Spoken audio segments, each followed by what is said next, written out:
10 సంవత్సరాల ముందు మా నాయనతో నేను ఎలా ఉండేవాడినో తెలుసా అబ్బాయ? అమ్మా 24 గంటలు మా నాయన చుట్టే తిరిగాను. ఆయన తినిపిస్తే కానీ తినేవాడిని కాదు, ఆయన పక్కన తప్ప నిద్ర పట్టేది కాదు, ఆయన దువ్వితే కానీ దువ్వించుకునేవాని కాదు, ఆఖరికి నిక్కర్లు కూడా ఆయన వేయిస్తే కానీ వేయించుకునేవాని కాదు. అంత పిచ్చి అబ్బాయి నాకు మా నాయన అంటే, అంత పిచ్చి. చిన్నప్పుడు అబ్బాయ దీపావళి పటాకులు కొనుక్కోవాలి 2000 అంటే 4000 ఇచ్చేవాడు. ఎందుకే అంటే మీ ఫ్రెండ్స్ కూడా ఉంటారు కదరా, వాళ్ళకి గడిపో అనేవాడు. వాళ్ళు పటాకాయలు కాల్చుకుంటూ మీ నాయన ఎంత మంచోడరా, మీ నాయన ఎంత మంచోడరా అంటుంటే ఏదో తెలియని ఫీలింగ్ అబ్బాయ. 10 మందితో ఆయన కూర్చొని అలా నవ్వుతూ మీసం మీద చెయ్యేస్తుంటే 2 కళ్ళు సరిపోయేటివి కదా ఆయన చూడడానికి. చిన్నప్పుడు నాకు ఇంకా గుర్తబ్బాయ, నన్ను స్కూల్లో చేర్పించడానికి ఆయన కారులో తీసుకెళ్తూ ఆయన ముందర సీట్లో కూర్చొని అలా సిగరెట్ తాగుతుంటే వెనకాల నుంచి ఆయన నేను అలా చూస్తున్నప్పుడు ఎలా అనిపించేది తెలుసా అబ్బాయ? నమ్మ ఇప్పటికీ ఎంట్రికలు నిల్చుకుంటున్నాయి అబ్బాయి తలుచుకుంటుంటే. అలా చూసే అబ్బాయి ఆయన. ఏమైందో తెలియదు, తాత చచ్చిపోవడం, రోజుకన్నీ మారిపోవడం, ఆయన మొహంలో నవ్వు పోవడం,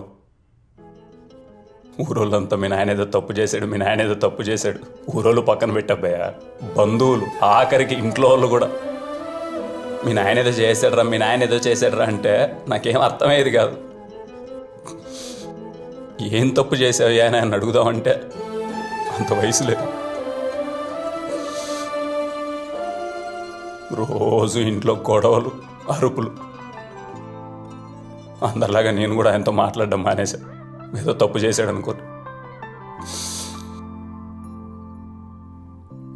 కొన్ని సంవత్సరాల తర్వాత ఆలోచిస్తే అర్థమైంది అబ్బయ్య, మా నాయన ఏం తప్పు చేశాడు అబ్బయ్య?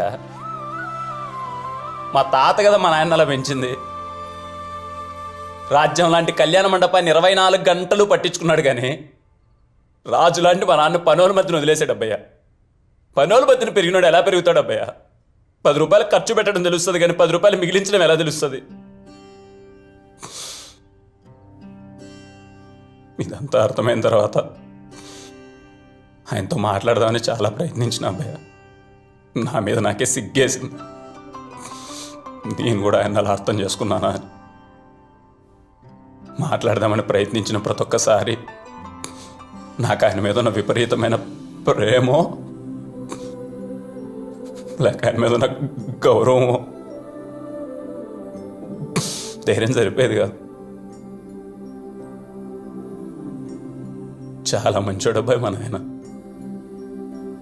10 మందికి పెట్టినోడు కానీ 10 రూపాయలు ఏ రోజు ₹1 కూడా వాడి దగ్గర తినలేదబ్బయ్యా.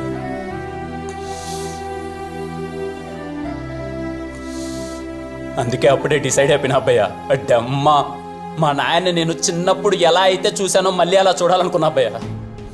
ఒక్కొక్కడు మా నాన్న చూడాలంటే కళ్ళల్లో కళ్ళు పెట్టాలంటే వనకాల కొడుకులకి మా నాన్న చూసే రూపే మారిపోవాలి. అందుకే యుఎస్ వెళ్ళాలి, డబ్బులు సంపాదించాలి అని డిసైడ్ అయిపోయినా అబ్బయ్య. కానీ ఆలోచిస్తే అర్థమైంది, మా నాయన గౌరవం మొత్తం ఈ కళ్యాణ మండపం చుట్టూ. అందుకే వీళ్ళ ఫ్రెండ్స్ ఆయనతో కళ్యాణ మండపం చూసుకోవడం, దేవుడి పుణ్యాన తాత ఆశీస్సులతో అంత బాగానే జరుగుతుంది అబ్బాయి. నేను మా నాన్న ఎలా అయితే చూడాలనుకున్నాను దగ్గరలో అలా చూస్తా.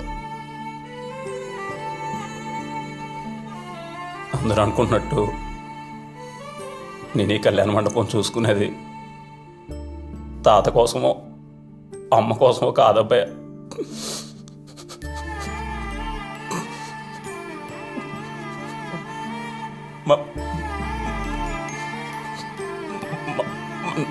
నాన్న కోసం అబ్బాయ. ఆయన ఎలా ఉండాలి, ఆయన ఎవరో మాట అన్నది